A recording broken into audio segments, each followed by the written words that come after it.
Hello guys! Ayan, so maulan na umaga sa ating lahat at umuulan dito sa Singapore simula kanina pang madaling araw hanggang ngayon. So yun, so ingat-ingat sa ating lahat.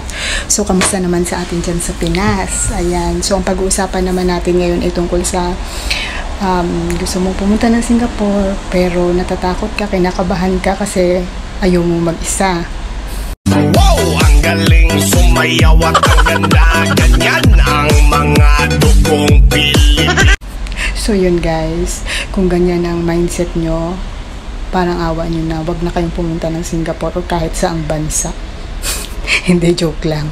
Hindi, but seriously speaking guys, pag nag-abroad po kasi kayo, advice ko lang din, kasi nga nandito na din ako at first timer din naman ako nag-abroad.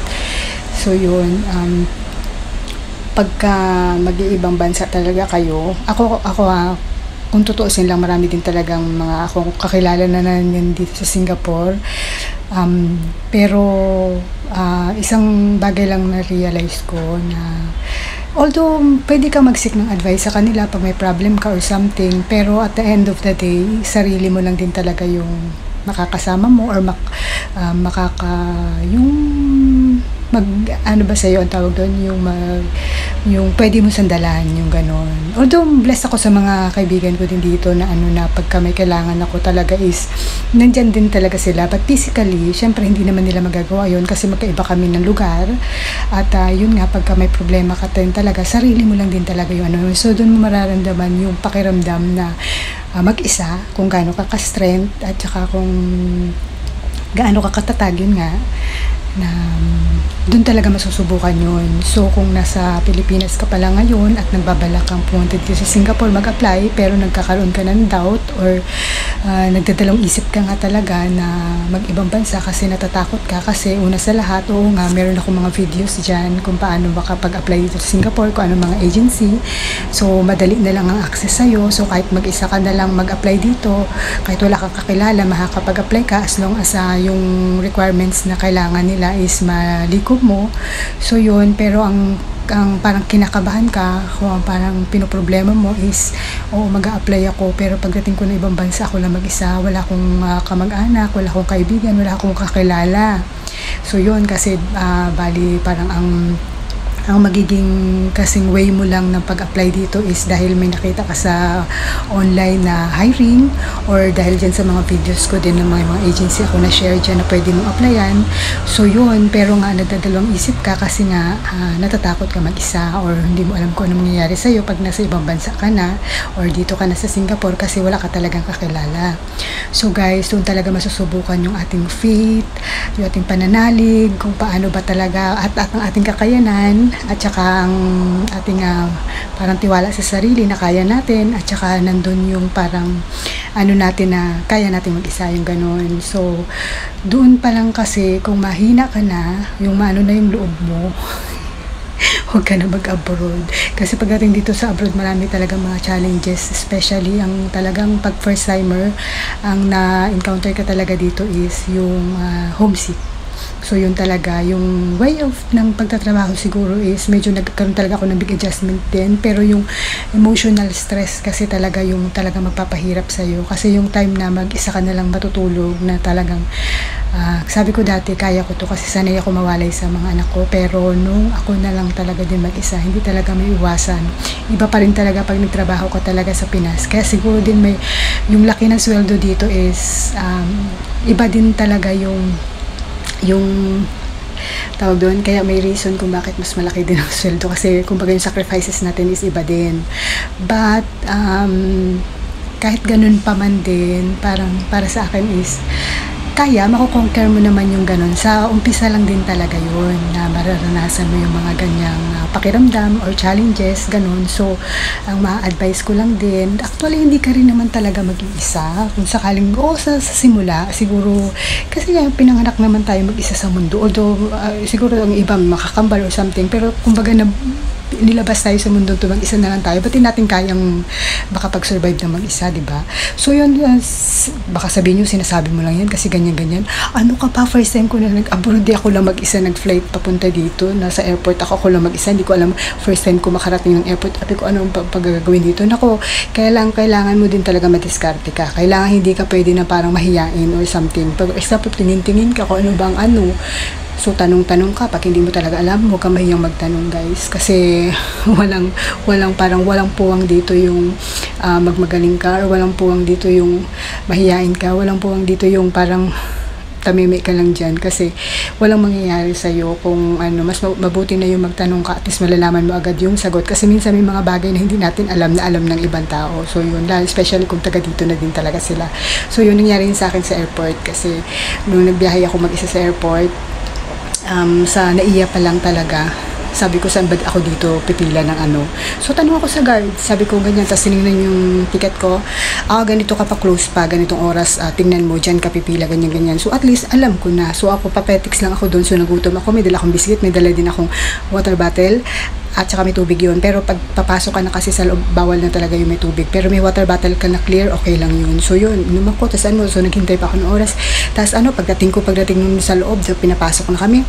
Pagdating ko doon, sabi ko, ano pang gagawin ko? Nakita ko yung mga kasama ko, nagpipil up sila. So tanong ako, hindi ako nahihiya. Tanong talaga ako kung ano, para mabilis yung proseso mo, alam mo yung susundan mo. So yun, tanong ako hanggang sa makarating ako. Tapos nung nandyan ako dito na ako sa Changi Airport, na mag-isa lang ako. Sabi ko, ayun ang advantage din na lang luggage ko is maliit lang. Hila-hila ko lang yan. Saan ako, tingin ako. So, siyempre, na problem ko talaga nun is wifi. So, sabi ko, may nakita ako dito na pwedeng i-scan yung wifi. Pero, yung passport para magkaroon ng wifi. Tapos, pag-scan ko, sabi ko, bakit hindi gumagana? So, tanong din ako dun sa mga lalaki doon na nag-try sila mag-scan. Yun din ang problema nila. So, sabi ko, hindi pwede ito. Magtanong ako sa information. So, yun guys, kung wala kayong makita mga tao na pwedeng pagtanungan, kasi mga mabibilis lang yung mga nila, sa information kayo magtanong. So, doon ako nagtanong. Sabi ko, written on the, like this, the board that can scan the passport, then I can have the access of the wifi, like that.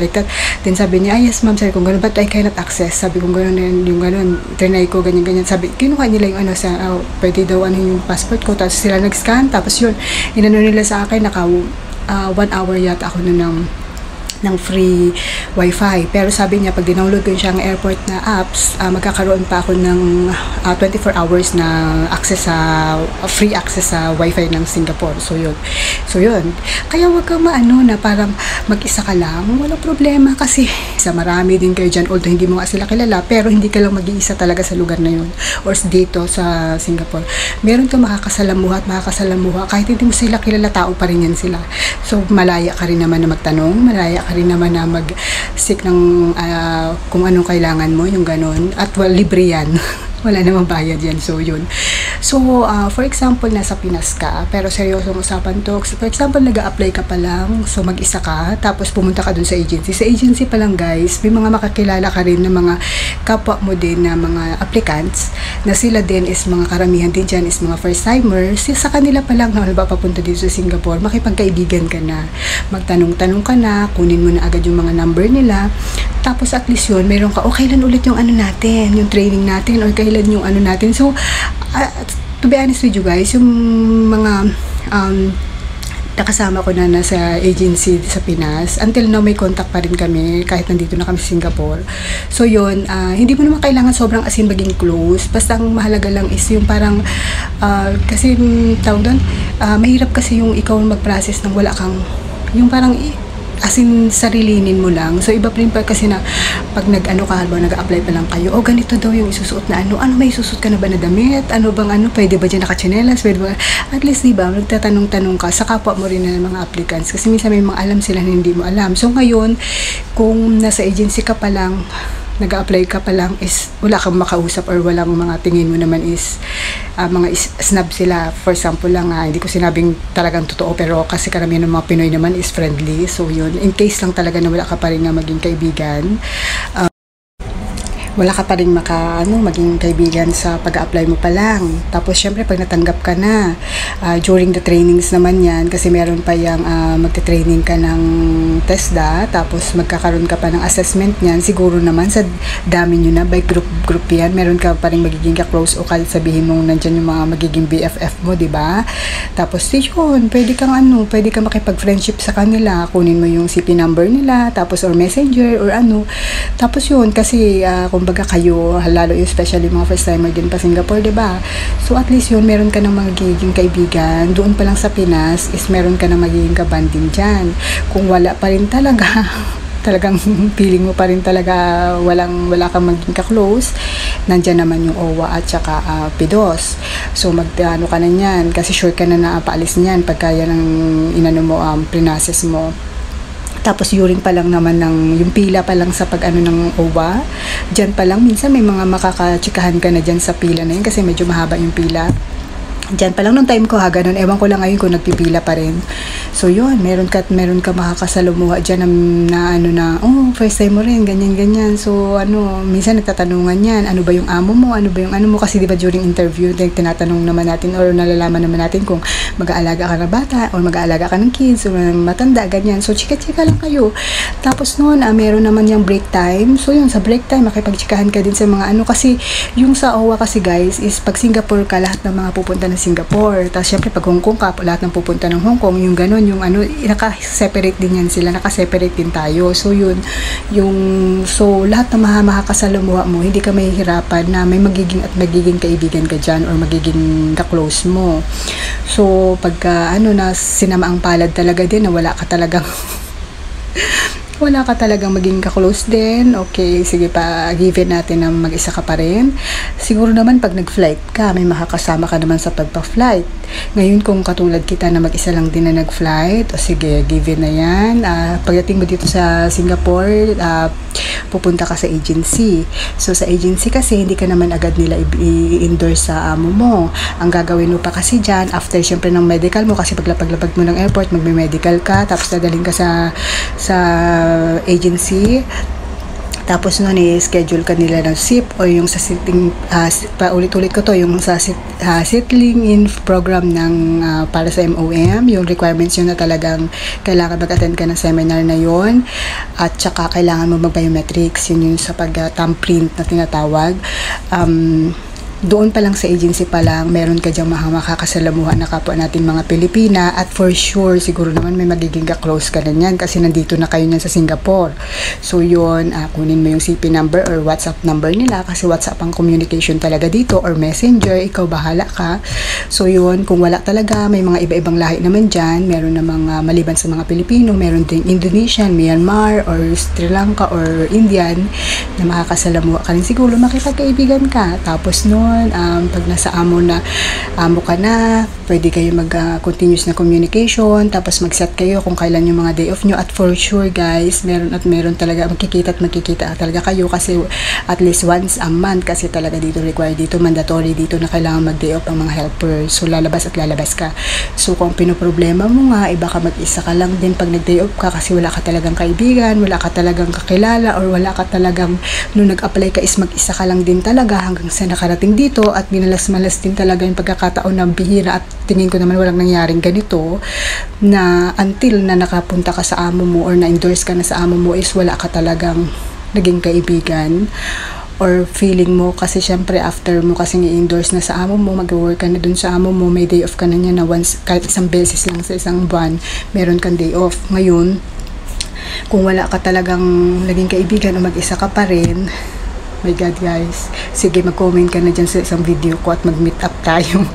So yun, pwede na lang kitang samahan kung paano, kasi syempre pag first time mo, hindi mo pa alam yung siguro maging aware ka din naman kasi may mga vlog, may mga nagba-vlog naman dyan about sa MRT card, paano ka magsumakay ng MRT, paano ka sumakay ng bus, or ano bang gamit namin dito sa way of payment ng pag nandito ka na sa Singapore, yung ganun. So kung gusto mo meet up tayo, ganun, so pwede, bigyan kita kasi since every week naman din yung day off ko. So, pwede tayong pumunta sa isang tourist spot. Pero yun guys, pagkasama nyo ako, kuripot ako guys ha. So, hindi ako pupunta sa may mga tourist spot na may babayaran or yung may mga entrance. So, pupunta lang tayo sa katulad ng mga Merlion, Sentosa, ganyan, Marina Bay, kung saan yung mga place na free. At saka ako guys ay hindi ako maano sa pagkain ng yung mga mamahalin. Hindi ako nag-i-invest ng mga ganyan. Pero ako, si kukot-kukot ako guys. Talagang aminado ako niya na pag day off ko, lagi ako maninunguya-nguya. Pero mahilig talaga ako sa chichirya. So yun guys, pag nakasama nyo ako, mahilig akong kumain ng mga chichirya. So hindi ko kailangan yung mga mamahalin. Pero meron ako niyan. Kasi parang feeling ko, siguro dahil dyan sa mga sa mga betchin or mga nila, MSG nila. Siguro kaya nagiging alive ako. So yun palang nagiging okay na yung pakiramdam ko. So yun, kung sakaling mamalasin kayo or hindi ko sila mamalasin or talaga hindi kayo nabibigyan ng chance na, for example, na mag-day off kayo, mag-isa lang kayo at gusto nyo na may makasama. So yun, comment lang kayo dyan. Pwede ko kayong bigyan ng time na makasama nyo ako. Hindi whole day kasi ako po ay may curfew. So may oras lang din ako na pwede ko kayong i-meet up kung talagang walang-wala guys ha. Pero meron pa palang isa guys, kung sakali na halimbawa gusto nyo, sumali kayo sa TikTok. Madalas yan, may mga group yan, may mga events sila, may mga meet up sila. Pwede kayo mag-comment sa isa mga video, may mga nag-video ng mga dyan. Pwede po bang sumali sa group nyo? Or ang saya naman, gano'n ninyo na pwede ba ako maki-join dyan? Tapos yun, alam mo mga Pilipino dito guys, sila dito, sa totoo lang, mahilig sila sa mga party or mga meet up na talagang hindi ka maboboring dito. At saka maganda sa kanila, hindi sila mga snob dito. So, i-embrace ka nila once na mag-comment ka dyan. Kasi ako guys, mayroon ako isang dati yung sa hit pa yata yun ako doon kasi wala akong makakakilala pero ako sa mga chat ganyan, tapos yun nagkaroon ng Team Abnoy, so yun sumali ako, so yun, hello sis Pretty, ayan siya kasi yung founder ng Team Abnoy. So yun, meron pwede kayong tapos kung wala din talaga, tingin nyo wala talagang kayo makakasama guys, pwede akong comment lang kayo dyan kung kailan yung day off nyo, tapos kung bigyan ko kayo ng time para mag-meet up tayo. Hindi kayo magagastos masyado sa akin guys, kasi ako ay matipid kasama. So magagastos lang natin siguro yung mga MRT pang kasi hindi ako magastos talaga sa pagkain na gusto ko ganito ganyan. Baka kayo na lang yung magsabi na gutom na ako, pero yun, hindi naman, kakain din naman tayo, pero hindi ako sa mamahaling So yun, maganda akong kasama ng mga first timer, kasi ang mga first timer papunta dito is karamihan is mga pa sa pera, yung hindi pa masyadong, wala pa masyadong mga kasi nagsastarting pa lang. So yun, relate din ako dyan kasi syempre marami tayong mga ginastusan sa Pinas, diba yun. So yun lang guys, so sana nakatulong sa inyo, kaya wag kayong i-down nyo yung sarili nyo na gusto ko mag-abroad pero wala akong kakilala.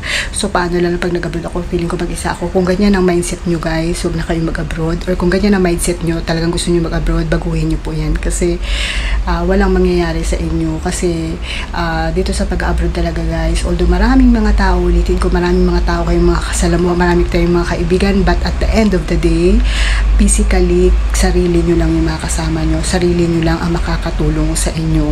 So yun lang guys, bye bye.